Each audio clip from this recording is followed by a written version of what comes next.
Assalamu alaikum wa rahmatullahi wa barakatuh mes frères et sœurs. Comme vous l'avez voulu, donc on reprend la série sur la sira du prophète Mohammed sallallahu alayhi wa sallam. C'est parti. Dans notre dernier cours, nous avions mentionné donc la naissance du prophète sallallahu alayhi wa sallam et les détails que nous connaissons au sujet de cette période de sa vie. On passe maintenant à sa jeune enfance, lui évoluant en tant que jeune enfant. Et en réalité, on a très peu d'informations sur ses 20, 30, 40 premières années. Et comme j'ai dit dans le dernier cours, si on devait rassembler les 53 années entières de la Mecque du prophète sallallahu alayhi wa sallam, cela représenterait moins de la moitié des 10 années suivantes à Médine en termes d'informations. Et dans ces 53 années, bien sûr, la plupart des informations commencent après l'âge de 40 ans. Donc les 40 premières années, en réalité, on a très peu d'incidents. Très peu. Et j'ai expliqué les raisons pour cela et qui est-ce qui va enregistrer.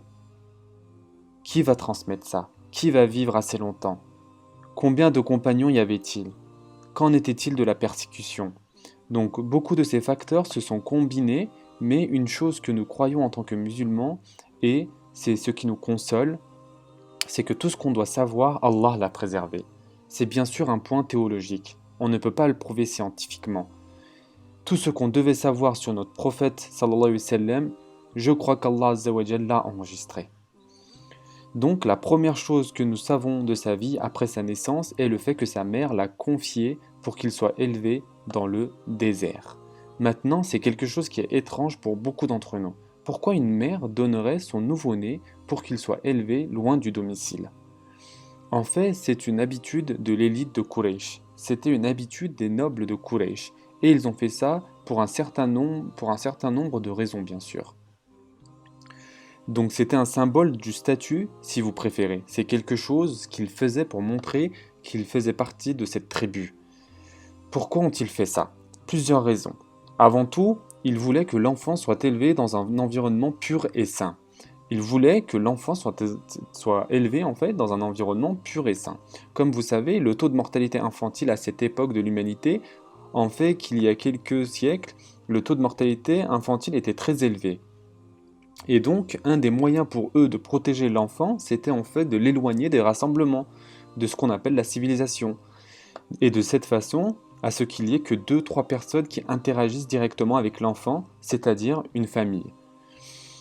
Et comme vous le savez, les maladies sont portées par les gens qui se rassemblent. Donc, quand vous enlevez l'enfant de cet environnement, vous augmentez ses chances de survie. Donc, pour le bien de l'enfant et pour augmenter les chances de survie de l'enfant, il l'envoyait en dehors de la ville. Également, bien sûr, il voulait enlever les fléaux et les maladies de la ville. Également, il voulait entraîner l'enfant à être endurant. Pour l'endurance de l'enfant et l'habituer à une vie dure. Même si, d'après nos valeurs, la vie à la Mecque était terriblement difficile, mais pour les gens de la Mecque, ils s'y ont habitués. Et donc, ils veulent élever leur enfant dans un environnement encore plus dur pour qu'ils deviennent habitués aux épreuves de la Mecque. Car les enfants s'adaptent aux circonstances, c'est plus facile que pour les adultes. Et c'est pourquoi un enfant qui, après sa naissance, est dans un scénario difficile ou dans une zone très peuplée, l'enfant est heureux. Il est tout aussi content que l'enfant né dans une famille très riche. Allah nous a fait d'une belle façon. L'enfant sait comment s'amuser, peu importe les circonstances. Au contraire de l'adulte, on est habitué à un certain niveau, et si ce niveau viendrait à baisser, la vie devient presque insupportable. Même si beaucoup d'autres gens dans le monde aimeraient le niveau bas que nous aurions atteint. Donc c'est la nature humaine que les enfants s'adaptent aux circonstances. Et ça nous montre que les Quraysh avaient une vision à long terme. L'enfant est élevé dans un environnement difficile à un tel point que les épreuves de la Mecque ressemblent à du luxe. Une autre raison que d'autres gens ont mentionnée est que grandir dans le désert loin de la famille va empêcher de trop le choyer comme le font les autres adultes. Une autre raison que d'autres gens ont mentionnée est que grandir dans le désert loin de la famille va empêcher de trop le choyer, comme le font les autres adultes. On sait tous que les grands-parents gâtent les enfants. C'est comme ça en règle générale. Les grands-parents gâtent les enfants. Et enfin, certaines personnes disent que c'est pour ça qu'Allah a créé les grands-parents. Les parents sont stricts et les grands-parents sont en général plus cool. C'est censé être comme ça. Donc pas seulement les grands-parents, les oncles, les tantes, la famille au sens large, ils font tous ça. Et bien sûr, chaque parent sait que peu importe les lois strictes que vous avez pour les enfants, quand ils vont chez leur oncle, tante, les grands-parents, que se passe-t-il donc? Toutes ces règles passent par la fenêtre. Donc encore une fois, pour élever les enfants dans un environnement discipliné, ils seront confiés à une famille en particulier. Et la dernière raison que les savants de l'histoire ont mentionnée, c'est une pratique bizarre de notre point de vue, mais eux, ils y étaient habitués. La dernière raison qu'ils mentionnent est que les enfants qui sont élevés dans le désert parmi certaines tribus, comprenez que toutes les tribus n'allaient pas à la Mecque et demandaient des enfants, ce sont certaines tribus qui sont connues pour cette pratique en fait. Ce sont des tribus qui étaient connues pour parler l'arabe couramment. Les Arabes voyaient le langage de la ville comme étant corrompu. Les Arabes voyaient le langage de la ville comme ayant été changé. Pourquoi? Car qu'arrive-t-il à toutes les langues? Elles sont influencées par d'autres cultures. Toutes les langues sont altérées par les autres cultures. Donc par exemple, si vous lisez un journal moderne arabe à notre époque, 30-40% des mots sont en anglais. Ils sont juste arabisés. Donc voici, c'était un petit exemple pour comprendre en fait pourquoi les gens de la Mecque préféraient envoyer leurs enfants dans ces villages. Pas dans le désert. Pourquoi pas dans le désert? Pas dans les villages parmi les habitants de la ville. Donc les Arabes de Quraysh, encore une fois, ont une vision à long terme. Ils ne veulent pas que les commerçants du Yémen, de tout le pays, viennent et corrompent leur dialecte de Quraysh. Donc que font-ils? Ils les envoient dans les zones pures, les tribus qui sont connues pour leur maîtrise de l'arabe, non corrompue et originale. Et la tribu la plus connue, réputée pour la conservation de l'arabe pur, est la tribu des Benu Sa'ad ibn Bakr. Et la tribu la plus réputée, donc, c'est bien la tribu des Benu Sa'ad ibn Bakr. Et bien sûr, c'est cette tribu qui a adopté ou qui a pris soin du prophète sallallahu alayhi wa sallam. Dans un hadith authentique, on a demandé au prophète sallallahu alayhi wa sallam, parle-nous de toi, parle-nous de ton enfance. Donc le prophète sallallahu alayhi wa sallam a dit, je suis l'invocation de mon père Ibrahim et je suis la promesse de mon frère Isa et j'ai été allaité par les Beni Sa'ad ibn Bakr. Je suis l'invocation de mon père Ibrahim. Ibrahim a fait une invocation. Je suis la manifestation de cette invocation. Vous connaissez tous l'invocation. Notre Seigneur et élève parmi eux un messager pour leur réciter tes révélations, leur enseigner l'écriture et la sagesse et les purifier. Sourate 2, verset 129. Donc Ibrahim a fait une invocation en construisant la première maison d'adoration. Et quand il met les pierres en place, il prie Allah subhanahu wa ta'ala, il fait une invocation. Donc Ibrahim a fait une invocation en construisant la première maison d'adoration. Et quand il met les pierres en place, il prie Allah, il fait une invocation. Ô Allah, envoie un puissant messager dans une descendance qui leur récitera tes versets, les purifiera et leur enseignera le livre et la sagesse. Donc il dit, je suis l'invocation de mon père Ibrahim, je suis cette invocation qui a été exaucée. Et je suis la bonne nouvelle. Maintenant, certaines personnes ont interprété ceci comme étant le gospel. Car que veut dire gospel? La bonne nouvelle. Et les chrétiens ont mal compris le sujet. Selon une théorie de l'islam, quand Jésus, Isa, dit « je viens enseigner la bonne nouvelle », eh bien la bonne nouvelle ici est en fait la promesse de mon frère Isa. Bonne nouvelle et gospel, c'est la même chose en grec. C'est ce que ça signifie. Le gospel est la bonne nouvelle. C'est comme cela qu'ils ont traduit en fait. Donc certains théologiens musulmans, et ça semble être une théorie plausible, certains théologiens musulmans disent que ces références dans le Nouveau Testament, je dois annoncer la bonne nouvelle, je suis venu avec la bonne nouvelle, cette bonne nouvelle n'est pas le gospel comme ils l'ont compris.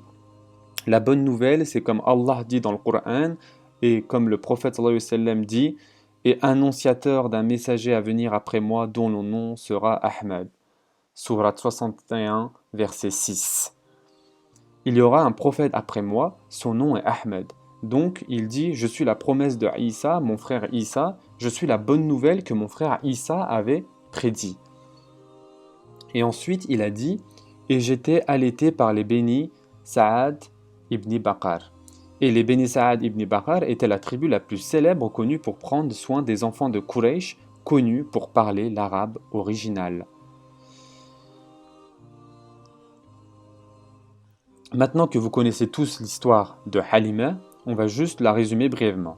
Halima binti Sa'diya, la célèbre nourrice du prophète sallallahu alayhi wa sallam, elle raconte l'histoire à la première personne et on peut la trouver dans un certain nombre de livres de hadiths et de sira. Et donc, Inch'Allah, c'est un hadith authentique, pas de doute là-dessus. Elle a dit qu'elle et son mari souffraient énormément de la pauvreté. Et c'était bien sûr pourquoi prendrait-il soin d'un enfant? Il voulait de l'argent, évidemment. Ce sont des villageois, même pas des villageois des Bédouins, des habitants du désert. Et bien sûr, comme vous savez, les habitants du désert n'ont pas beaucoup de revenus. La vie est très dure, donc une des raisons pour laquelle ils allaient à la Mecque et adoptaient des enfants des riches de Quraysh, c'était une habitude seulement pour la riche élite. Ce n'était pas une habitude pour tous les gens de la Mecque, bien sûr. Seuls les nobles, et comme on le sait, Abdul Muttalib est le chef, donc ses enfants et ses petits-enfants doivent avoir cette habitude. C'est une coutume pour les nobles et pour l'élite. Et bien sûr, au passage, à notre époque, les riches ont des nounous, des gouvernantes. C'est l'habitude à notre époque. Et à l'époque, les riches envoyaient leurs enfants dans le désert. Donc Halima raconte que nous souffrions beaucoup de la pauvreté. Et donc elle explique pourquoi elle voulait prendre un autre bébé. Car ce bébé amène de l'argent. Les parents donnent de l'argent. Et donc j'ai convaincu mon mari d'aller au moment de l'année où les femmes des Benu Saad ibn Bakr allaient à la Mecque. Et prenaient les nouveau-nés qui devaient être adoptés ou plutôt mis en nourrice pour 2-3 ans. Donc c'était un événement annuel. Tout le monde savait que c'était la période pendant une semaine, ils vont venir et ils vont voir qui avait donné naissance. Frapper à leur porte et la mère de l'enfant va choisir qui d'entre elles est celle qu'elle aime le plus. Tout comme on fait à notre époque, vous choisissez la nounou, la gouvernante, donc les mères choisissaient la meilleure pour elles. Donc Halima dit qu'elle venait d'en avoir un nouveau-né. Bien sûr, vous devez avoir un nouveau-né pour prendre soin d'un autre car vous devez allaiter. Donc elle venait d'avoir un enfant et il souffre à cause de la pauvreté et au passage elle avait une fille plus âgée également. Donc quand le prophète sallallahu alayhi wa sallam a été pris, il y avait les deux enfants de Halima. Il y avait une fille plus âgée, probablement 8-9 ans on peut estimer, son nom était Shaima. Donc c'est la sœur de lait du prophète sallallahu alayhi wa sallam. Elle a un nouveau-né. Je n'ai pas pu trouver le nom de ce fils dans les 5-6 livres où j'ai cherché sur les débuts de l'islam. Allah sait mieux. On va peut-être le trouver dans un autre livre, mais je n'ai pas pu trouver dans ces livres. Donc elle avait un nouveau-né et une fille plus âgée, Sheima. Ce nouveau-né, bien sûr, est la raison pour laquelle le lait coule. Et donc, elle était en mesure d'allaiter un autre enfant. Donc, elle va avec son groupe de mères ayant donné naissance récemment. Ce sont toutes des mères qui ont donné naissance récemment.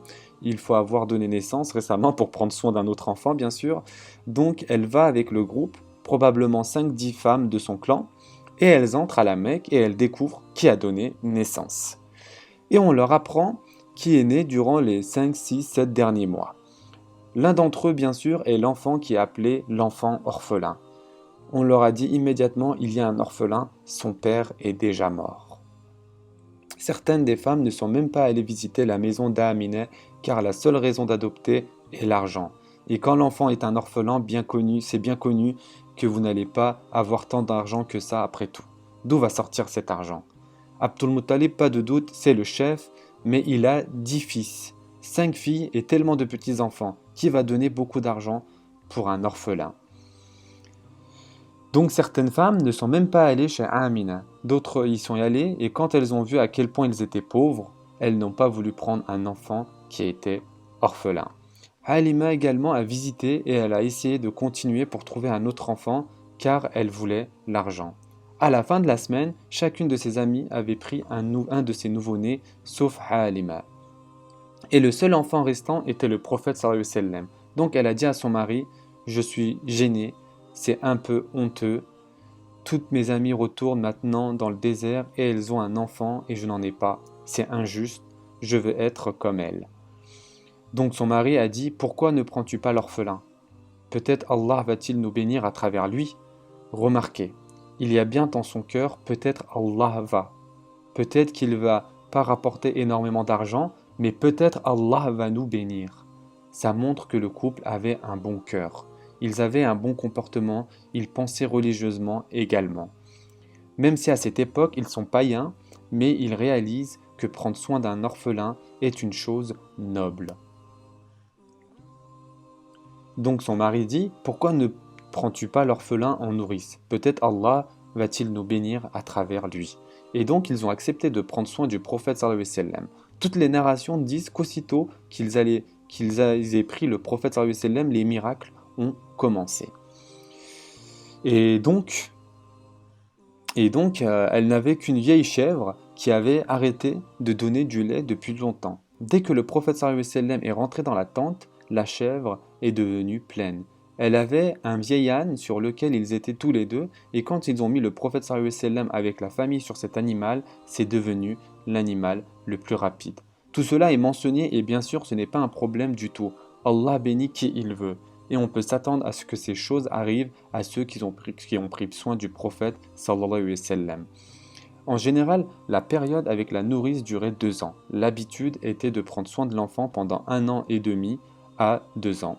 Donc vous ne revenez pas la saison suivante. Enfin, vous venez en visite pour montrer l'enfant la saison suivante et l'enfant reste avec la mère 1 ou 2 mois et ensuite il est redonné bien sûr à la nourrice. Donc après 2 ans, quand le moment est venu, et entre deux, Allah sait combien de fois elle est revenue pour montrer l'enfant, pas de doute, ils ont dû arranger quelque chose. Nous n'avons pas de détails, mais ce n'est pas comme s'il n'y avait pas de contact du tout. Chaque mois, ou que sais-je, il y avait une sorte de retour et Amina rencontrait son fils, le prophète Mohammed sallallahu alayhi wa sallam. Durant ces 2 années, les bénédictions dont Halima a été témoin dans son foyer étaient si nombreuses qu'elles avaient peur de perdre le prophète sallallahu alayhi wa sallam. Et donc elle a inventé plein d'excuses à Amina telles que l'enfant est encore jeune, je ne veux pas le renvoyer à la ville, ça va être problématique, il y a des maladies, des fléaux, on va prendre soin de lui ici. Et elle a continué à persister jusqu'à ce qu'Amina sente qu'il y avait tant de soins et d'amour et que le prophète sallallahu alayhi wa sallam était entre de bonnes mains qu'elle a accepté d'étendre ce contrat pour une période plus longue. Même s'il est certain qu'elle n'a pas pu leur donner le montant que les amis de Halima se faisaient, mais ce n'est pas l'argent, c'était les bénédictions qui sont venues avec le fait de prendre soin du prophète sallallahu alayhi wa sallam. Bien sûr, c'était durant la deuxième phase nourricière que le fameux incident de l'ouverture de la poitrine a eu lieu, et c'est un incident au sujet duquel nous n'avons aucun doute. Car le Coran le mentionne, il y a des hadiths authentiques, car les compagnons ont vu la ligne sur la poitrine du prophète sallallahu alayhi wa sallam qui montre qu'elle a été ouverte. Donc c'est quelque chose que nous croyons fermement. Quand le prophète sallallahu alayhi wa sallam avait 4 ans, Anas ibn Malik rapporte, c'est un hadith authentique du Sahih Muslim, Jibril est venu au prophète sallallahu alayhi wa sallam quand il jouait avec les autres enfants. Quand Jibril est venu, les autres enfants se sont enfuis car ils ont eu peur. Le prophète sallallahu alayhi wa sallam n'a pas bougé d'un poil. Un enfant de 4 ans qui démontre du courage, il n'a pas bougé. Que veux-tu? Et Jibril est venu et l'a contrôlé avec sa puissance. C'est ça, Sara'ahu, c'est-à-dire qu'il se débattait. Un enfant de 4 ans se débat avec un ange. L'ange le plus fort qu'Allah ait créé. Mais il a dû combattre, ça nous montre la détermination du prophète sallallahu alayhi wa sallam. Donc Jibril l'a mis au sol de force et on ne peut pas combattre Jibril. Il l'a mis au sol de force et il a ouvert sa poitrine. Juste 2 mots en arabe. Il a ouvert sa poitrine. Comment tout ça, Allah sait mieux.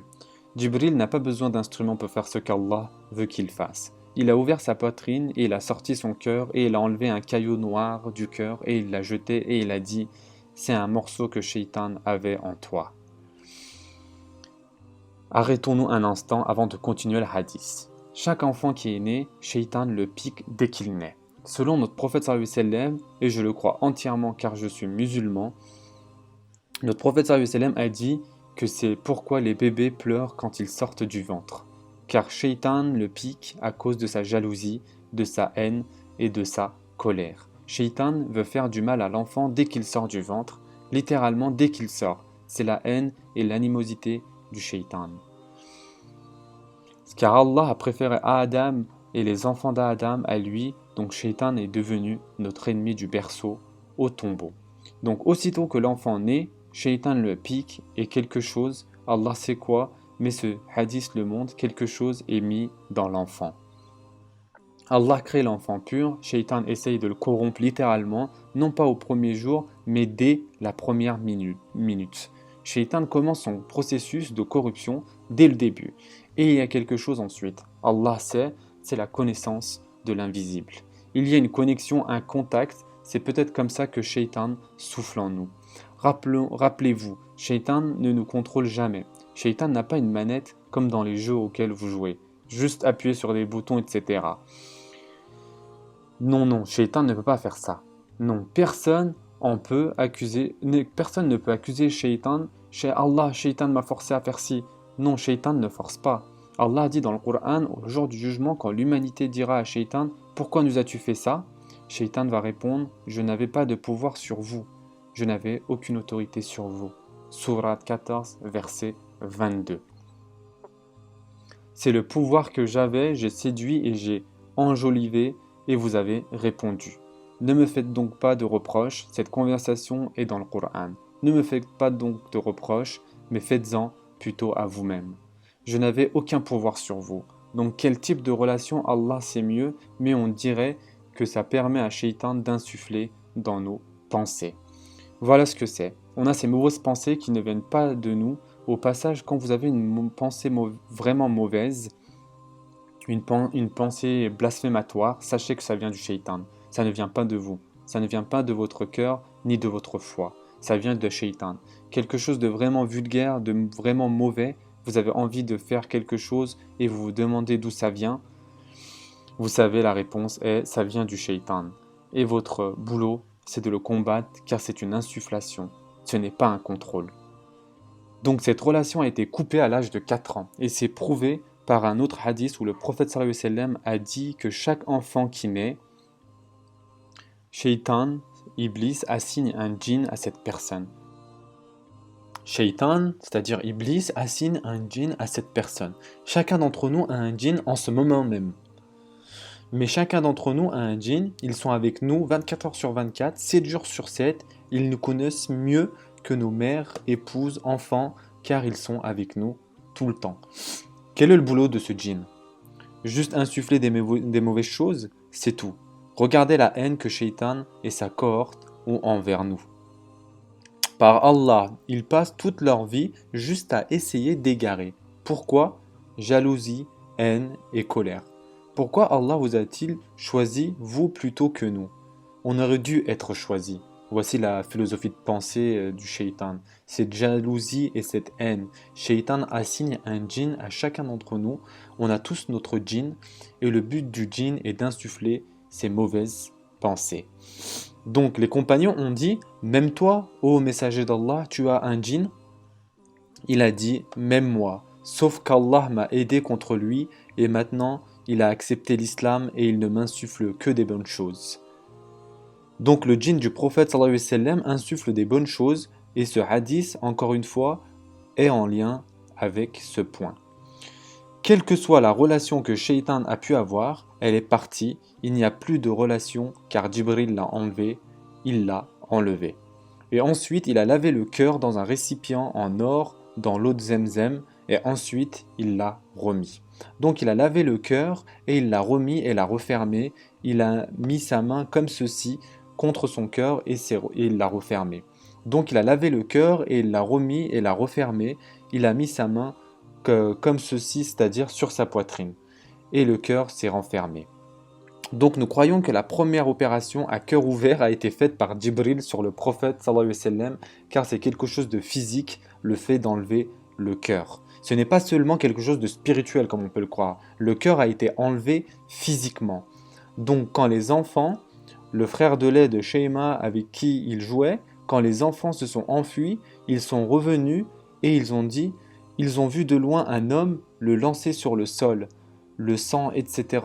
Donc ils sont venus en courant et en criant « Notre frère est mort, notre frère a été tué, un homme l'a enlevé, un homme l'a tué. Et bien sûr, Halima et d'autres étaient si inquiets, ils sortent en courant et ils trouvent le prophète sallallahu alayhi wa sallam assis, le visage pâle.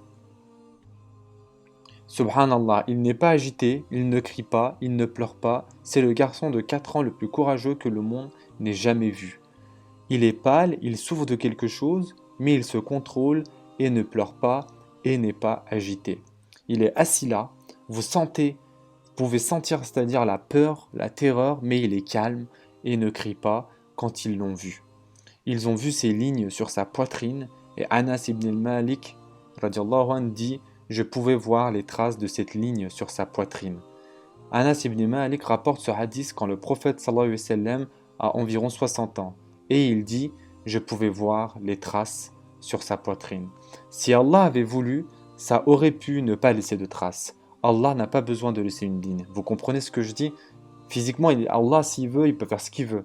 Donc Allah n'a pas besoin de laisser une cicatrice, car Allah aurait pu la faire disparaître complètement. Mais Allah veut montrer que quelque chose de physique est bien arrivé. Et il y a une ligne physique, comme dans une cicatrice, et Anas ibn Malik radiallahu anhu l'a vu. Je pouvais voir cette ligne sur la poitrine du prophète sallallahu alayhi wa sallam. C'est la fin du hadith dans le Sahih Muslim. Maintenant, cet incident, le fait d'enlever le cœur et de le laver, est arrivé une fois de plus. Presque 45 ans après, quand le prophète sallallahu alayhi wa sallam a fait l'ascension de l'Isra et Mi'raj, on y reviendra, Allah sait quand, mais on va en reparler. Mais on va y revenir et on va mentionner encore une fois que Djibril a fait exactement la même chose. Il a ouvert la poitrine du prophète sallallahu alayhi wa sallam avant de le prendre pour le voyage et il l'a lavé avec l'eau de Zamzam et il l'a remis, mais il y a une différence. Il n'y a pas de caillot noir la deuxième fois. Il n'y avait pas de caillot noir la deuxième fois car il s'était déjà débarrassé du caillot noir quand le prophète sallallahu alayhi wa sallam avait 4 ans. Cet incident est celui qui a inquiété Halima. Elle a décidé, avant que quelque chose d'autre n'arrive, de rendre le prophète sallallahu alayhi wa sallam à Amina car elle ne savait pas ce qu'il se passait exactement. C'est quelque chose de bizarre. Elle sait qu'il y a quelque chose avec cet enfant. Maintenant, cet incident se produit et elle est vraiment inquiétée. Donc, elle rend calmement le prophète sallallahu alayhi wa sallam à Amina et c'est là qu'il retourne sous la garde de sa mère Amina. Bien sûr, le bénéfice spirituel que l'on déduit de cet incident particulier, c'est que le prophète sallallahu alayhi wa sallam est préparé pour une vie pure et propre.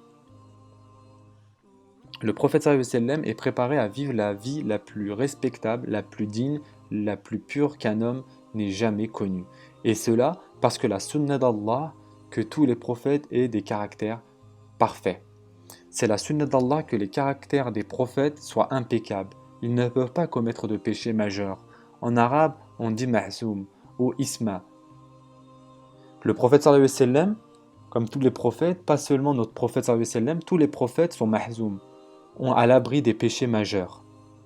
Ils peuvent commettre des infractions mineures, ils peuvent se mettre en colère comme Moussa alayhi salam, ils peuvent être impatients comme Younous, mais toutes ces choses sont inhérentes à la nature humaine et ne sont pas graves. Mais ils ne peuvent pas commettre de péché majeur. Ils ne peuvent pas commettre de péché majeur et en enlevant cela, le prophète sallallahu alayhi wa sallam a été élevé à un environnement pur.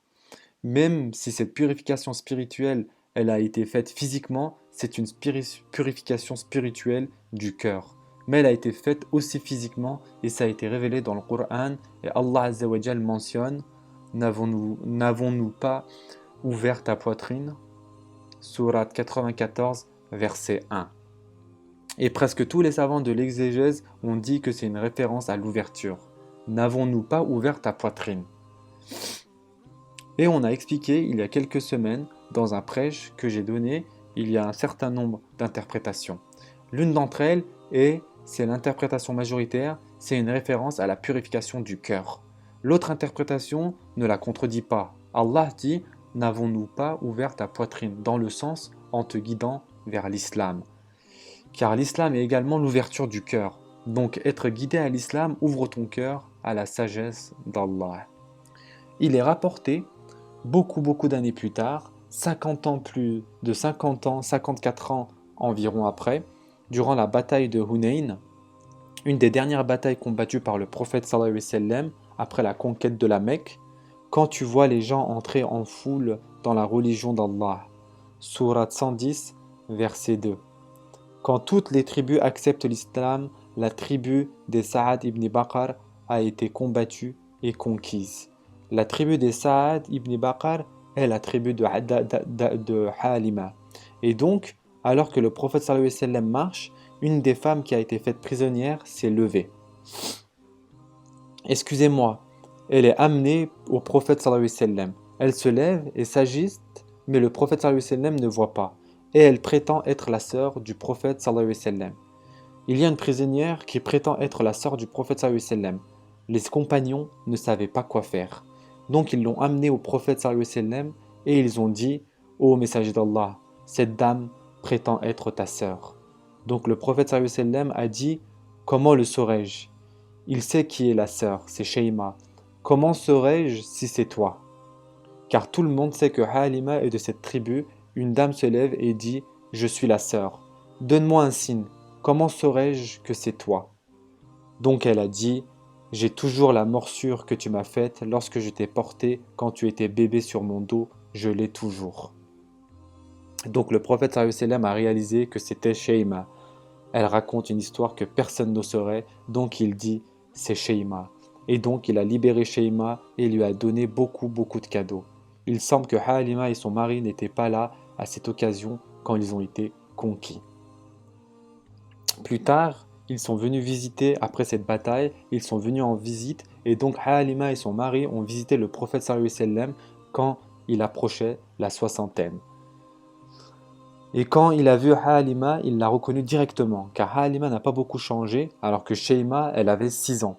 Donc quand ils se sont revus, il ne pouvait pas la reconnaître concernant Shayma. Mais Halima était une adulte. Donc quand il a vu Halima, il s'est levé pour l'accueillir. C'est sa mère, sa nourrice. Il n'a pas le droit de l'épouser. Il s'est levé pour l'accueillir. Il a enlevé sa propre chemise et il l'a placée sur le sol pour qu'elle s'asseye dessus. Et dans certaines narrations, son mari était avec elle. Certaines narrations mentionnent que seulement Halima était là, et il est dit dans certains livres qu'elle a accepté l'islam, et le prophète sallallahu alayhi wa sallam lui a offert beaucoup de choses, et ils ont pris leur chemin. Retournons à l'histoire à laquelle nous sommes maintenant. Donc peu après, le prophète sallallahu alayhi wa sallam a été rendu à Amina. Nous n'avons qu'un incident enregistré à cette période, il n'y a qu'un incident. J'ai regardé autant que possible dans les anciens ouvrages, et il n'y a qu'un incident authentique que nous connaissons. Donc, subhanallah, qu'a fait Amina? À quel moment? Quelle était sa terbiya? On n'en sait rien.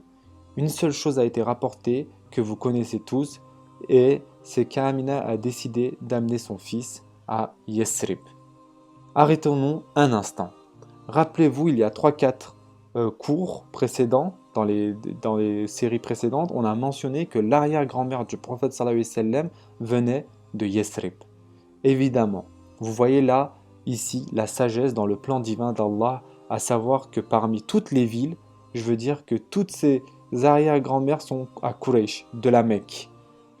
Et il s'avère que la mère de Abdul Muttalib, le père de Abdul Muttalib tombe amoureux d'une fille de Yesrib, parmi tous ces endroits. Évidemment, vous voyez qu'Allah a un plan de sagesse divine. Il devait y avoir un lien, et il y avait un lien entre le prophète sallallahu alayhi wa sallam et Yesrib avant l'émigration.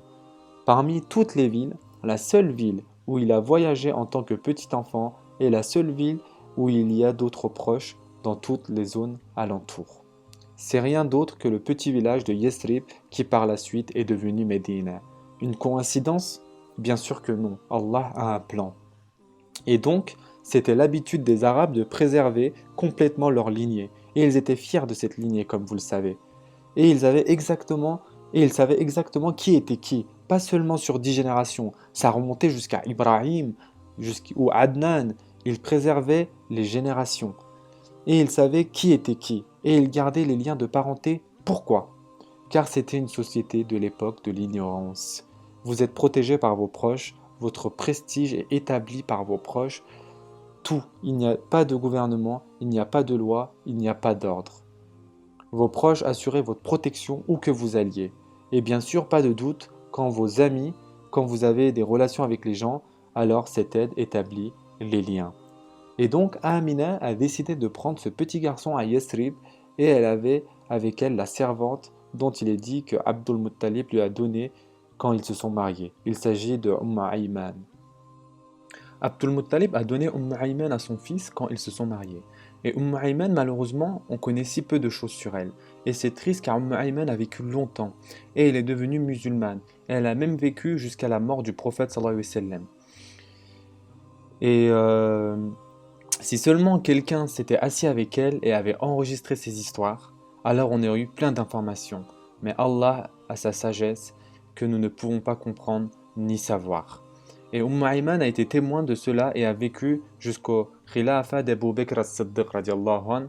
Elle a vécu jusqu'à cette époque. Mais malheureusement, nous n'avons pas beaucoup d'histoires. C'est une des histoires qu'elle raconte. Donc beaucoup de ces histoires viennent Ayman car c'est la seule témoin. Donc Ayman est celle qui nous raconte l'histoire. Donc Amina a voyagé vers Yesrib, qui est maintenant Médine, avec Ayman et le petit garçon, le prophète Mohammed sallallahu alayhi wa sallam. Il avait environ 6 ans à ce moment. Et comme vous le savez tous, ils sont restés probablement quelques mois. Encore une fois, nous n'avons pas de date. Mais quand vous voyagez cette distance, vous ne restez pas 2-3 jours. Vous restez 2-3 mois. Vous faites connaissance avec la tribu et avec la famille. Et certains livres de la Sira mentionnent que le prophète sallallahu alayhi wa sallam a reconnu certains des bâtiments de Médine quand il y est retourné 50 ans plus tard. Certains endroits où il est allé quand il était enfant dans la ville de Yesrib et le prophète sallallahu alayhi wa sallam y est resté que quelques mois. Au chemin du retour, dans un petit endroit qui existe toujours et qui s'appelle El Abwa, Amina elle-même est tombée malade et elle est décédée là-bas. Et Ayman l'a fait enterrer par les gens du village d'Abwa. Et donc jusqu'à aujourd'hui, sa mère est à un endroit appelé Abwa. Et il est rapporté dans le Sahih Muslim que lors d'un voyage, quand le prophète sallallahu alayhi wa sallam rentrait à la maison avec les compagnons, le chemin de Médine était droit devant. Et il est sorti du chemin et a commencé à marcher simplement dans la nature, pas sur la route. Il s'est détourné du chemin et s'est éloigné. Tous les compagnons l'ont suivi silencieusement sans même poser une question. Quoi que le prophète sallallahu alayhi wa sallam faisait, nous avons entendu et obéi. Il marchait simplement avec lui. Et les compagnons qui rapportent cela disent que le prophète sallallahu alayhi wa sallam a trouvé une tombe. Et il s'est assis et il a pleuré comme on n'en l'avait jamais vu pleurer auparavant. À un tel point que sa barbe, masha'Allah, il est rapporté que le prophète sallallahu alayhi wa sallam avait une très grande barbe, sa barbe était mouillée de larmes.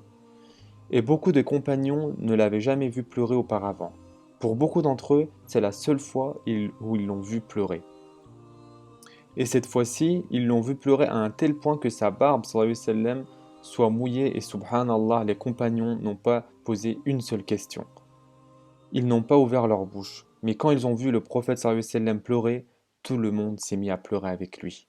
C'est l'amour qu'ils ont, ils ne savent même pas ce qui se passe, mais ils pleurent avec lui. Et ils attendent qu'il explique ce qu'il se passe.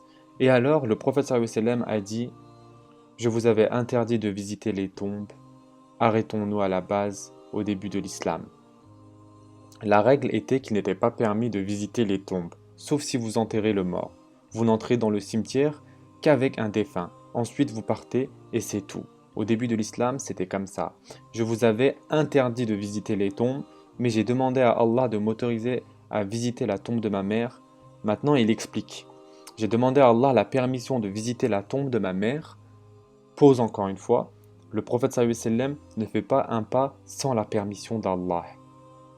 Il veut même obtenir la permission pour aller visiter sa mère. C'est pourquoi il est le messager d'Allah. C'est pourquoi vous avez en le messager d'Allah le meilleur exemple. C'est pourquoi c'est le modèle à suivre. Il ne peut pas lever le doigt sans qu'Allah ne lui ait autorisé à le faire. Donc il dit aux compagnons, je vous avais interdit de faire cela. J'ai demandé à Allah la permission de visiter la tombe de ma mère et il m'a autorisé à visiter sa tombe. Donc maintenant je vous autorise. Donc la permission de visiter les tombes vient d'Amina. C'est-à-dire quand le prophète sallallahu alayhi wa sallam a visité Amina. Donc il nous dit de visiter les tombes car ça vous rappelle la mort. Et le fait que le prophète sallallahu alayhi wa sallam pleure de cette façon, bien sûr, on n'a pas besoin de le mentionner, c'est sa mère. Il doit y avoir bien sûr des souvenirs. Peut-être pas tant que ça, il avait 6 ans quand elle est décédée, mais néanmoins c'était sa mère. Et il pleure d'une façon que les compagnons n'ont jamais vue de sa part. Et les compagnons eux-mêmes suivent la sunna et pleurent avec lui car il pleure. Il n'est pas nécessaire de mentionner l'amour et la douleur qu'il a dû ressentir à la mort d'Amina. Et comme j'ai dit, j'ai cherché dans tous les anciens ouvrages que j'ai plus d'histoires sur Amina, mais malheureusement, je n'ai rien pu trouver d'authentique. Et comme je l'ai dit, la raison de cela est évidente et comprise. Qui va enregistrer dans l'intimité du foyer d'Amina ce qu'elle faisait avec le prophète sallallahu alayhi wa sallam? Les jeux, les joies, les rires, les larmes, qui va enregistrer ça pour nous? Et donc c'est une chose sur laquelle on n'a pas beaucoup d'informations. Donc le père du prophète sallallahu alayhi wa sallam décède alors que sa mère est enceinte de lui. Et sa mère passe à peine 2 ans et demi à prendre soin de lui et à le nourrir. Car Halima prenait soin de lui également, et ensuite, quand le prophète sallallahu alayhi wa sallam a à peine 6 ans, il a perdu sa mère et son père. C'est donc Abdul Muttalib qui en a la charge maintenant, le chef des Quraysh. Et encore une fois, on n'a quasiment rien sur la relation de Abdul Muttalib et le prophète sallallahu alayhi wa sallam, autre que des bribes que nous avons dans Ibn Ishaq et Ibn Sa'ad et dans d'autres livres anciens. Et dans ce que Ibn Ishaq mentionne sur cette période, et il le rapporte de certains de la génération d'après les compagnons, donc on peut dire ok, ils ont dû l'entendre de leur père et de leur grand-père. Donc Inch'Allah, c'est permis de raconter ce genre d'histoire.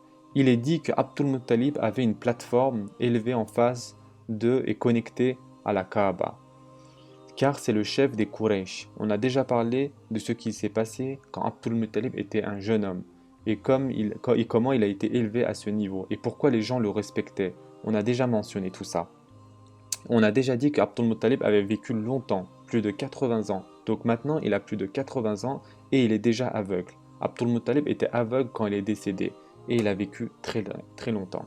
Donc il avait une plateforme élevée qui était connectée à la Kaaba, et dans l'après-midi, quand l'ombre venait, la plateforme était à l'ombre de la Kaaba. Et il s'asseyait là pour parler des affaires de Quraysh, et les Quraysh venaient, et c'est le chef. Donc c'est une plateforme publique. C'est là où il s'asseyait tous les après-midi, et bien sûr, c'est la plateforme qui est équivalent au trône d'un roi.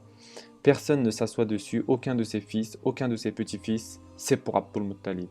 Et la chose qu'on a enregistrée, c'est qu'une fois le prophète sallallahu alayhi wa sallam, quand il était enfant, est venu en courant et il a sauté sur la plateforme pour être à côté de Abdul Muttalib.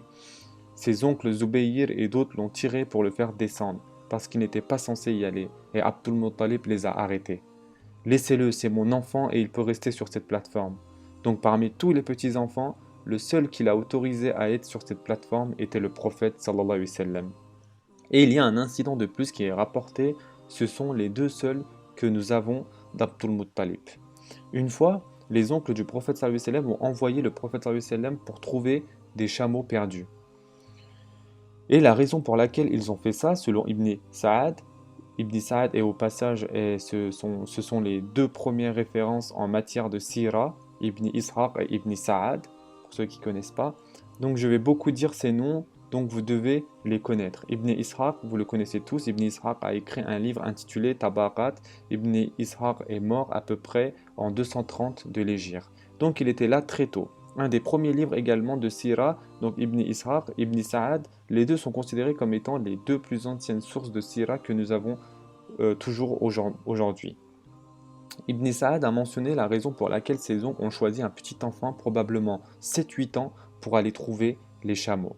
C'était parce que, écoutez ça, il n'a jamais rien fait sans que ça ne marche. On lui a jamais confié une tâche sans qu'il ne la réussisse. C'était parce que, écoutez ça, il n'a jamais rien fait sans que ça marche. Comme à chaque fois qu'on lui confiait quelque chose, c'était signe de réussite. Donc les oncles sont désespérés, les chameaux sont des créatures qui coûtent cher, les oncles sont désespérés et ils ne peuvent pas trouver les chameaux. Et donc ils décident, eh bien tout ce que ce garçon fait fonctionne, envoyons-le tout seul dans le désert pour trouver les chameaux. Et quand ils ont envoyé le prophète sallallahu alayhi wa sallam, il a tardé à rentrer, et quand Abdul Muttalib l'a découvert, il était furieux contre eux. Comment avez-vous pu faire ça? Pourquoi avez-vous envoyé le garçon? Bien sûr, ils ont dit qu'ils l'ont envoyé car ils voulaient récupérer les chameaux. Abdul Muttalib était furieux. Il tournait en rond à attendre que le prophète sallallahu alayhi wa sallam ne rentre. Et dès qu'il est rentré, il l'a embrassé et il a dit à partir de maintenant, je ne te quitterai plus des yeux. Et ça nous montre qu'il avait une attention et un souci particulier pour notre prophète Mohammed sallallahu alayhi wa sallam. Comme on le sait tous, à l'âge de 8 ans, une fois encore, pour la troisième fois, notre prophète sallallahu alayhi wa sallam est devenu orphelin.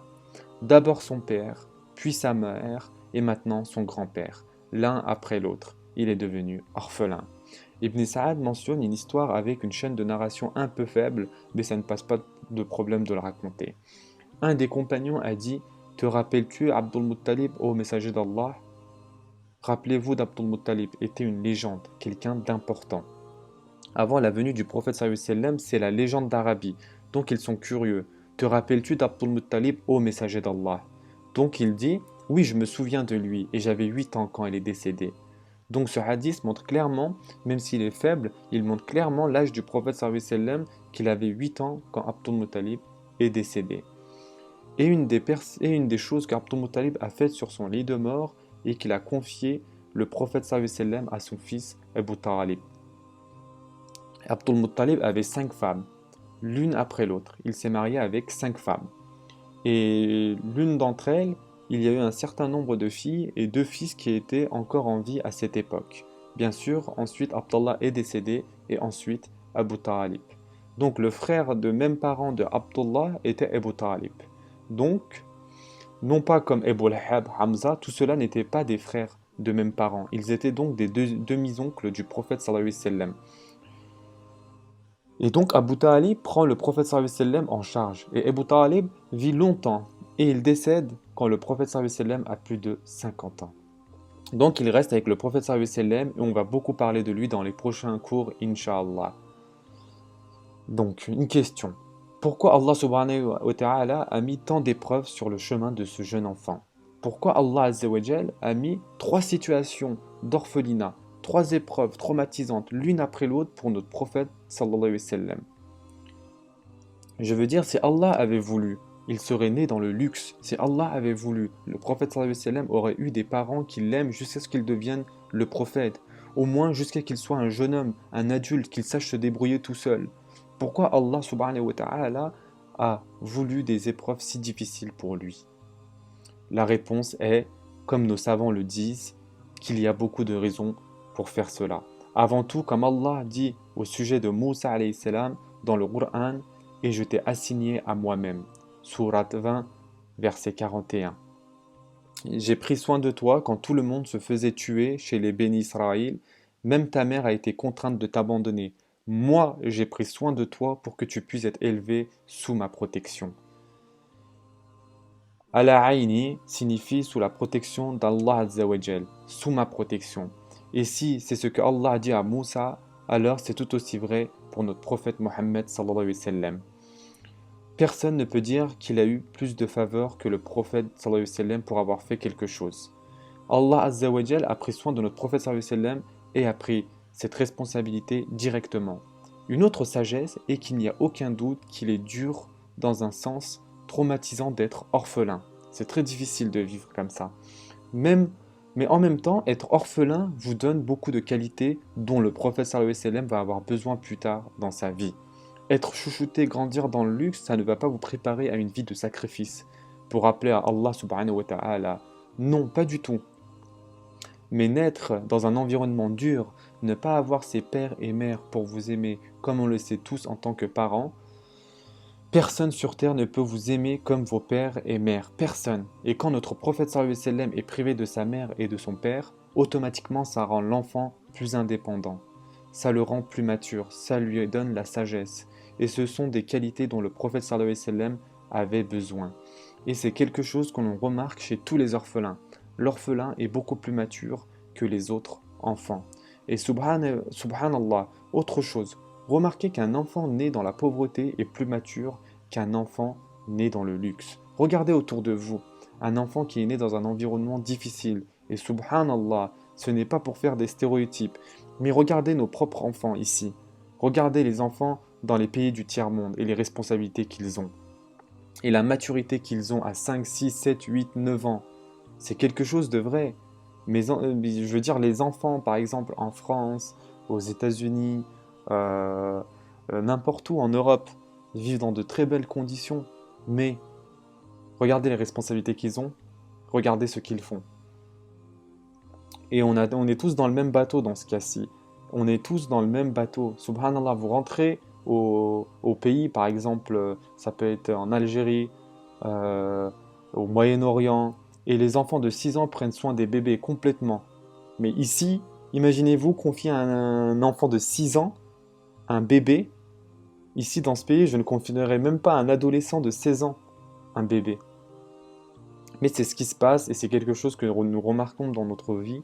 Imaginez au temps du prophète sallallahu alayhi wa sallam. Il y a une sagesse divine, rien n'arrive à moins qu'Allah n'ait un plan derrière cela. Donc en mettant le prophète sallallahu alayhi wa sallam dans des situations si difficiles, ça l'a rendu qui il était. Et il fallait qu'il soit cette personne pour être le prophète d'Allah. Également, traverser ces moments difficiles vous fait comprendre et vous fait voir par vous-même la pauvreté, le fait de ne pas avoir de toit, la vie dans un environnement difficile. Et de façon générale, ça vous rend plus sensible plutôt qu'égoïste. Ce sont les riches qui sont égoïstes, pas les pauvres. Tout le monde le sait, ce sont les riches qui sont avares, pas les pauvres. Par Allah, regardez encore, n'est-ce pas vrai? Plus vous avez, plus vous devenez avare, et moins vous avez, plus vous êtes généreux. Une fois de plus, le prophète sallallahu alayhi wa sallam traverse une période difficile pour être compatissant, pour être miséricordieux. Et c'est pourquoi il y a tellement de hadiths au sujet de prendre soin des orphelins. Mes frères et sœurs, ne pensez-vous pas que dans tous ces hadiths, le prophète sallallahu alayhi wa sallam repense à lui-même quand il a dit « Moi et celui qui s'occupe des orphelins seront comme ça, comme l'index et le majeur au paradis. » Quand il dit que quand vous voyez un orphelin, dites-lui de bonnes paroles et passez votre main sur sa tête. Il y a un hadith qui dit ceci. Passez votre main sur sa tête, c'est-à-dire traitez l'orphelin avec amour. Ne pensez-vous pas que le prophète sallallahu alayhi wa sallam se rappelle également sa propre enfance en tant qu'orphelin? C'est un des piliers centraux de notre religion, prendre soin de l'orphelin. Et notre prophète sallallahu alayhi wa sallam était orphelin. Et donc c'est un conseil personnel à chacun d'entre vous. Ici, une petite parenthèse. Par Allah, le moins qu'on puisse faire est de trouver un orphelin et à aider et le parrainer. Allah nous a bénis avec tellement de richesses dans ce pays, on a tellement de choses ici, et notre prophète sallallahu alayhi wa sallam a dit « Moi et celui qui prend soin d'un orphelin sera comme ça, comme l'index et le majeur au paradis. » Collé. Subhanallah. Ne voulez-vous pas être comme ça avec le prophète sallallahu alayhi wa sallam, juste à côté de lui, et Allah nous a bénis avec tellement. Cherchez, il y a tellement de programmes qui prennent soin des orphelins et tout ce que vous avez besoin, c'est 30, 40, 50 euros par mois. Par Allah, on dépense plus en café, en abonnement télé que pour cela. Et il y a des gens à travers le monde, des organisations légitimes avec lesquelles vous pouvez coopérer. Elles sont connues pour être légitimes. Vous y allez et vous trouvez un orphelin dans le pays que vous voulez et vous l'aidez. Et voyez combien vous pouvez en aider et intégrer ça dans votre vie. À partir de maintenant, je vais suivre exactement ce que le prophète sallallahu alayhi wa sallam a dit. Et bien sûr, notre Coran également mentionne le fait de prendre soin de l'orphelin et de préférer l'orphelin à vous-même. Et donc, en passant par cette période difficile, notre prophète sallallahu alayhi wa sallam a développé cette affection, cette douceur, cette miséricorde, cette tendresse pour pas seulement l'orphelin, mais pour tous ceux qui sont faibles. Et c'est une condition nécessaire pour être prophète. Un autre bénéfice de cela est que ça a facilité, le prophète sallallahu alayhi wa sallam a été élevé parmi les Benu Sa'ad pour qu'il puisse devenir le plus éloquent des Arabes. Et il est bien connu que le prophète sallallahu alayhi wa sallam parlait le meilleur arabe. Et en fait, il y a un hadith à ce sujet également. Allah m'a béni avec le discours le plus succinct, le plus précis. Il m'a été donné le discours le plus profond. Qu'est-ce que Jawami al-Kalim? Jawami al-Kalim veut dire qu'une petite expression peut être expliquée et comprise pendant des centaines d'heures. Une petite expression avec beaucoup de sens, beaucoup de profondeur en elle. Et donc Allah Azza wa Jal a choisi cela, ces épreuves, pour notre prophète sallallahu alayhi wa sallam, pour toutes ces raisons. La dernière histoire que nous allons mentionner, il ne nous en reste que 10 minutes encore. La dernière histoire que nous allons mentionner est la célèbre histoire quand le prophète sallallahu alayhi wa sallam a voyagé en Syrie. D'abord, quel est le résumé de cette histoire? L'histoire qui est mentionnée dans un livre de hadith, Sunnah at-Tirmidhi, comprenez mes frères et sœurs que la majorité de la sira n'est pas mentionnée dans les livres de hadith. Elle est mentionnée dans Ibn Ishaq et Ibn Sa'ad, d'autres livres, d'un genre différent. Et généralement, le niveau de ces livres est plus bas, comme nous l'avons expliqué, et comme on va le faire maintenant également. Le niveau d'authenticité est à un niveau en dessous. Les livres de hadith sont les plus stricts. Bukhari, Muslim, Abu Daoud, Tirmidhi, Nisa'i, Ibn Majah, Musnad Ahmed ibn Hanbal, Sunan al-Darimi. Ce sont les livres mères, comme on les appelle. Notre religion est basée sur eux. Notre théologie, notre fiqh, nos lois, nos éthiques sont basées sur ces 7, 8, 9 livres. Al-Muwatta de l'imam Malik, c'est 8 ou 9 livres. Les livres de la Sira, par contre, sont un niveau en dessous en termes d'authenticité. Et c'est pourquoi beaucoup des incidents de la Sira ne sont pas aussi authentiques, si vous voulez, que nos hadiths et une autre théologie. Mais il n'y a aucun problème à les raconter car c'est un peu faible et alors, ça nous donne des détails historiques. Pas de problème là-dedans. Quelquefois, cependant, il y a des problèmes et cette histoire est l'une d'entre elles. Donc, on doit rentrer un peu dans les détails. Quelle est donc cette histoire? Il est mentionné que lorsque le prophète sallallahu alayhi wa sallam était encore jeune, il est dit qu'il n'avait pas encore atteint la puberté, donc on peut dire 11 ou 12 ans, et Abu Talib l'a emmené pour un voyage vers la Syrie. Et les hadiths dans Tirmidhi disent en même temps qu'Abu Bakr et Bilal.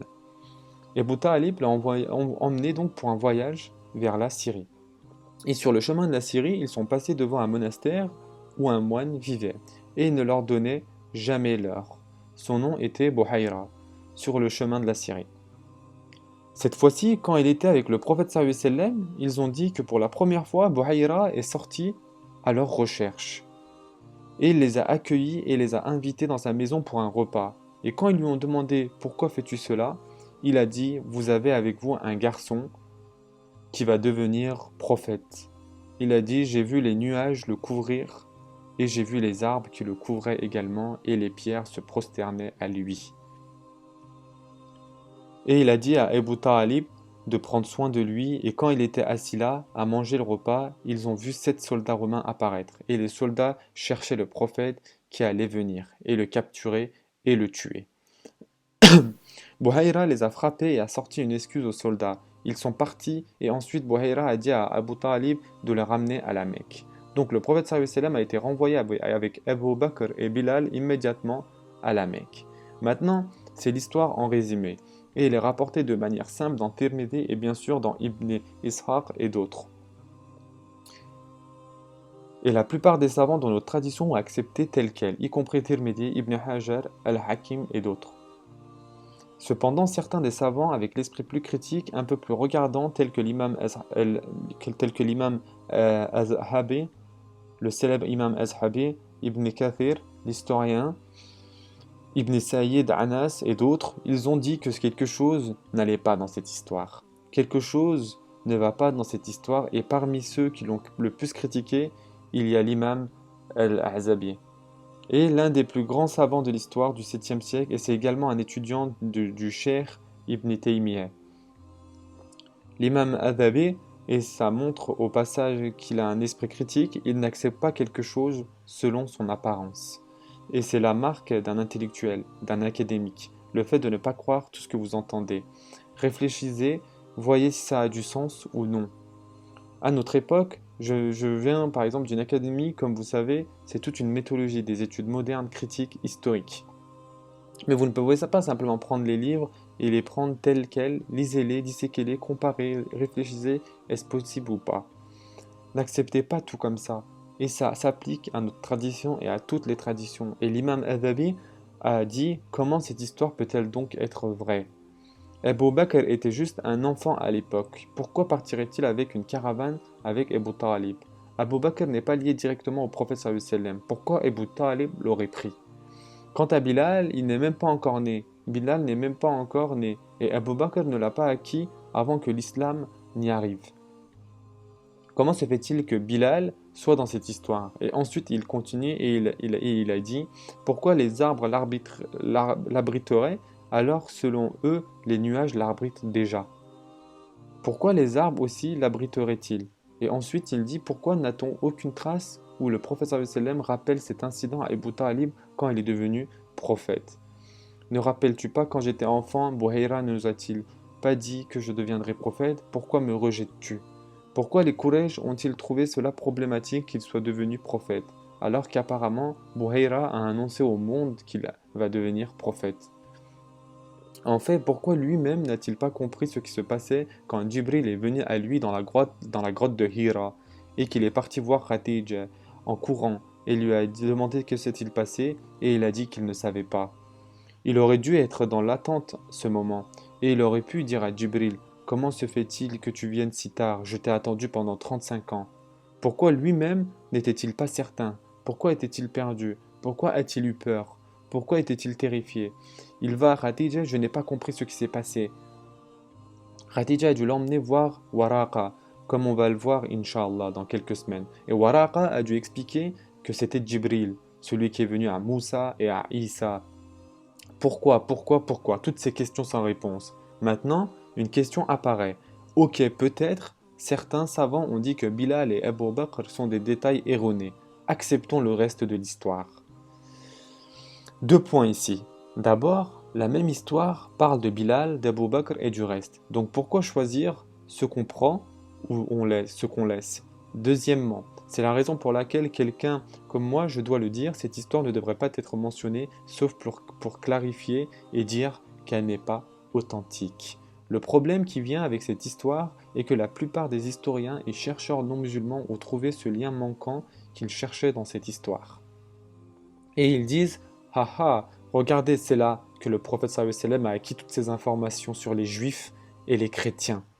Car vous devez comprendre, il n'y avait pas d'informations sur le judaïsme et le christianisme à la Mecque. Il n'y avait ni juifs ni chrétiens vivant à la Mecque. Il n'y avait pas de bibliothèque à la Mecque. Il n'y avait pas d'Ancien et de Nouveau Testament. Les Arabes n'ont pas enregistré les histoires de Youssouf, de Moussa, de Jésus. Ce n'était pas important pour la culture arabe. Les Quraysh n'ont rien à voir avec Moussa, Jésus, mais pas Ibrahim bien sûr. Mais Ishaq et les bénis Ishaq, les bénis Israël, n'est-ce pas? C'était une histoire perdue pour eux. Le prophète sallallahu alayhi wa sallam arrive et c'est une question à laquelle jusqu'à aujourd'hui ils n'ont pas la bonne réponse. C'est-à-dire le prophète sallallahu alayhi wa sallam arrive au milieu d'un environnement d'ignorants, non instruits, et il commence à réciter les histoires de gens qui ne sont pas de lui. Il n'y a pas d'université, pas d'instruction, lui-même est illettré. Il n'y a pas de livre à la Mecque. D'où a-t-il eu ça? Et Allah mentionne cela dans le Coran. Tu ne racontais pas d'histoire avant. Tu n'écrivais pas les livres, tu n'écrivais pas livre avant. D'où as-tu eu ça? Allah dit dans le Coran: Voici les histoires que tu dois raconter à ton peuple. Tu ne savais pas ça avant, ni toi, ni ton peuple. Tu ne savais pas ces histoires, ni toi, ni ton peuple, tu ne connaissais pas ces histoires. Donc, quand cette histoire de Bouhaïra arrive, les orientalistes, et c'est ce qu'ils font, presque tous les savants non musulmans qui étudient l'islam disent: Ah ah, c'est là qu'il y a dû avoir ces histoires, c'est là qu'il a dû se renseigner. Maintenant, même si ces histoires sont authentiques, c'est risible. Le prophète sallallahu alayhi wa sallam a 11 ans. Il s'assoit à peine une demi-heure, un repas, un événement. Comment aurait-il? Donc même ça, on dit que c'est risible. Même si l'histoire est vraie, votre théorie n'a pas de sens. Un enfant de 11 ans retiendrait toutes ces informations dans une conversation de 20-30 minutes et ensuite la ressortirait 40 ans plus tard. Ça n'a pas de sens, bien sûr. Mais on n'a même pas besoin d'aller si loin, car même nos propres savants tels que Adhabi, Ibn Sa'id, Anasi et d'autres ont dit que cette histoire n'avait pas de sens. Et l'imam Adhabi lui-même a dit: Je pense que cette histoire est inventée, et c'est une chose à laquelle on doit faire attention. C'est un tout autre sujet, à savoir l'invention de hadiths. Malheureusement, à travers notre histoire, les gens, dont beaucoup d'entre eux sont sincères, aiment fabriquer des histoires sur la religion. Pourquoi? Ils ont leurs raisons. Certains d'entre eux ont de mauvaises raisons, mais beaucoup d'entre eux ont de bonnes raisons. Donc une personne invente plein de hadiths sur les faveurs du Coran. Il y a un hadith inventé très célèbre sur le fait que chaque sourate a un bienfait. La bénédiction de Baqara est ceci, la bénédiction de Al-Imran est cela, la bénédiction de An-Nisa est cela. Chaque sourate. Et quand finalement l'imam Ahmed a repéré la personne qui a inventé ça, il lui a demandé comment il pouvait faire ça. Comment peux-tu inventer au sujet du livre d'Allah? Il a dit, j'ai vu que les gens sont occupés dans le fiqh et dans les livres d'histoire. Je voulais qu'ils reviennent au Coran, donc j'ai fabriqué quelque chose. Peut-être liront-ils le Coran grâce à ça. Au passage, aujourd'hui, ils étaient intéressés par les livres de fiqh. Ils voulaient qu'ils reviennent vers le Coran. Imaginez s'ils auraient connu les musulmans de notre époque. Ils ne font qu'aller à Bollywood et Hollywood, même pas la jurisprudence. Imaginez ce que feraient les gens, ceux qui inventent à notre époque. L'idée, c'est qu'à travers l'histoire, il y a eu des gens pour quelconque raison, voulaient inventer. Et c'est pourquoi il y a une science entière qui s'appelle la science du hadith. C'est une spécialité entière, donc on doit comprendre que quand il s'agit de la sira, beaucoup de gens, à cause de l'émotion ou autres, veulent ajouter des choses qui ne sont pas dans les livres les plus anciens. Bah, et j'ai donné des exemples dans le dernier cours. Quand le prophète sallallahu alayhi wa sallam est né, il avait le doigt levé vers le ciel et il est tombé en prosternation devant Allah. Par Allah, vous écoutez cela et ça n'a pas de sens. Et vous ne trouvez pas ça dans les livres les plus anciens. Vous trouvez ça dans les livres écrits en l'an 900 de l'Hégire. Comment cette personne a-t-elle découvert ce que le prophète sallallahu alayhi wa sallam faisait quand il est né? C'est de l'invention. Vous avez ces histoires qui disent que le prophète sallallahu alayhi wa sallam n'avait pas d'ombre. Vous ne trouvez pas ça dans Ibn Ishaq, dans Ibn Sa'ad. Vous trouvez ça encore une fois chez les gens qui veulent exagérer. Nous n'avons pas besoin d'exagérer. Notre prophète sallallahu alayhi wa sallam est le meilleur des êtres humains. Et ce qu'on connaît sur lui est assez pour nous l'indiquer. Quand on intègre ces histoires, par Allah, on salit notre religion. Les gens regardent ça et disent quel genre de religion est-ce? On n'a pas besoin de faire ça. Allah nous a dit ce que nous devons savoir. Et dans les bénédictions authentiques du prophète sallallahu alayhi wa sallam, il y a plein de choses auxquelles on peut s'accrocher. On n'a pas besoin d'avoir un recours à ces fables et légendes, et ça ne nous rend pas service. Ça va causer du tort à notre religion et notre prophète sallallahu alayhi wa sallam, et on n'en a pas besoin. Donc selon moi, et selon Adavi et d'autres, cette histoire au sujet du moine et Bouhaïra n'a pas de sens d'après la logique. Réfléchissez. Si Bouhaïra avait vraiment dit à Abu Talib, ça va être le prophète des Arabes, bien sûr Abu Talib n'aurait pas trouvé cela étrange. Et il n'aurait pas dit au prophète sallallahu alayhi wa sallam, pourquoi prêches-tu ce message? Si Bouhaïra avait vraiment dit ça à Abu Talib, c'est logique, ne trouvez-vous pas? Quand les Quraysh auraient découvert cela, encore une fois, c'est la logique, cet événement n'a pas de sens, et donc Allah sait mieux, mais cette histoire semble être faible. On va s'arrêter là pour aujourd'hui, et je vous dis à très prochainement, Inch'Allah. On va essayer de mettre au moins une vidéo par semaine sur la Sira. Comme vous savez, c'est des vidéos très longues, plus d'1 heure. Donc vraiment, on va essayer de mettre une vidéo par semaine. Et puis voilà. Prenez soin de vous, mes frères et sœurs, et à très prochainement, Inch'Allah.